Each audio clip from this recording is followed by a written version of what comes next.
Hey everybody, what's going on? My name is John Solo, and today I'm going to be answering a question that has been asked many times before on this channel, and that is, what is the name of my intro and outro song? Some of you guys may be thinking, John, you've answered this question dozens of times before. Why are you making an entire video dedicated to it? My reasoning behind this decision comes in two parts. Reason number one is that people still keep asking. I understand why people ask. There's hundreds of people joining this community every single day, and not all of them, I'd say the majority of them, the vast majority really, weren't around for when I talked about the music in my videos. I think that was way back in like my 10,000 or 25,000 subscriber Q&A. So I don't blame anybody for not knowing. But kind of going along with that reason is that a lot of the time when someone from the community provides them with an answer, it's the wrong answer. I'll elaborate on that in a little while, but part two of my reasoning is that it's been brought to my attention recently that if you type John Solo into the Google search bar, 2 of the top 4 or 5 search results pertain to my intro music. So after learning that, I thought to myself, if that many people are looking for the name of my intro and outro songs, I should probably just let them all know. So my hope is that by making a video dedicated to answering this question, there will actually be an answer in the search results when people Google it in the future. Appropriately, we're going to start off by talking about the music that starts off about every single one of my videos, my intro song. But first, I need to put on this pair of douchey Beats by Dre, which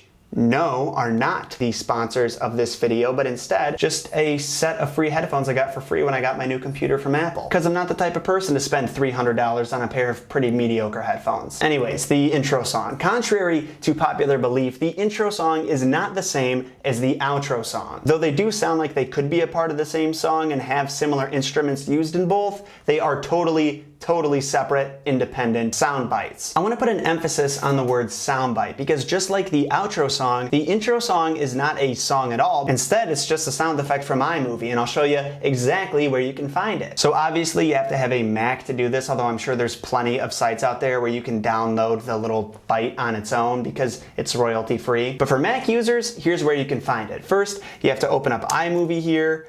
Let's open it up. So as you can see, I already have the audio tab open with Sprightly searched. Normally it'll start off like right in here, and this is where you'll work on most of your project or import the media for your project. But instead, if you just go to audio and you search Sprightly, although I already did and there's no point in doing this, it'll pop right up, and as you can see, it's 5.6 seconds. Now, normally, it's not this long when you hear it in the video. I usually shorten it to about 4.6 seconds, but I'll play the whole thing for you.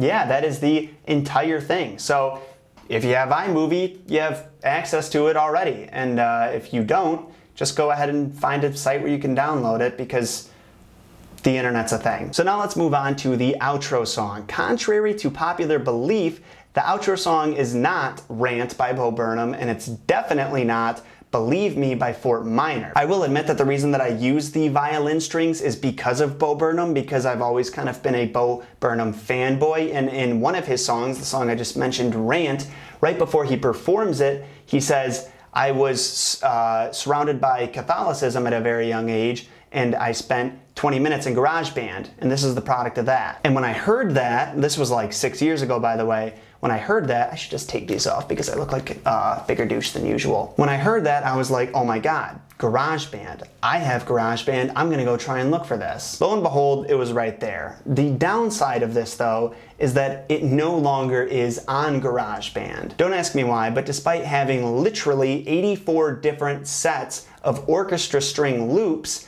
Apple only included like 7 or 8 of them in the newest version of GarageBand, so unless you had the old one and updated, all of your stuff is gone. I think the reasoning behind Apple doing this is because they literally just don't give a flying about any of their customers at all. They're like, trust us, we know best, we know what you want, when in reality, they know the opposite. That being said, I did still bring the GarageBand file over to my new computer from my old one, so you can still see what it looks like in the creation format, I guess you would call it. So if we open up GarageBand, and I think the last project that I opened was the outro, you'll see Motown Drummer, that's the percussion beat that I use in my version, is not found. In Orchestra Strings 8, is not found. Here you can see in the loops, if you search orchestra strings, 84. They have up to 84 minimum, and there's no doubt that they have more than that, and they decided to include, 6 or 7 of them instead of all of them for whatever reason. But this is what the project actually looks like in the Garageband file. So here, this is where the violin part would go, this is where the drum percussion bit would go, and then right here is a part that you can't really hear unless you have headphones. It's just a really quiet bass. Now, even though you can't see the sound waves, I am still gonna hit play, and then I'm just gonna sync up the audio and post. So when I play this, I'm only hearing the bass part because the rest of this isn't here, but you'll be able to hear everything. So let's just do this. I don't know why I talk so much.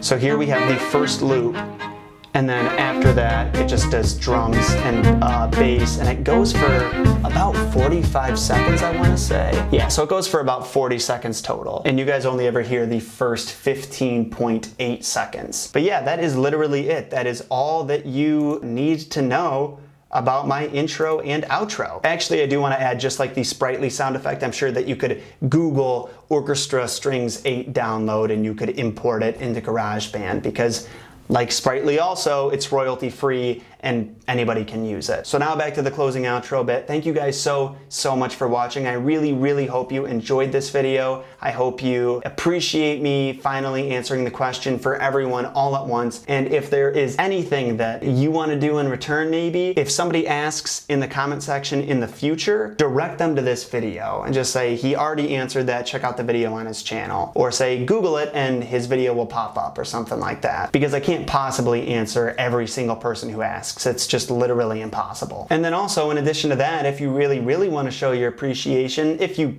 felt like it, you could always hit that like button as well, because it feels nice to be appreciated. Anyways, I already said it, but I really don't know how to end videos off the cuff anymore, so I'll just say it again. Thank you guys so much for watching. I really hope to see you soon. Stay beautiful, stay awesome. Remember, John shot first.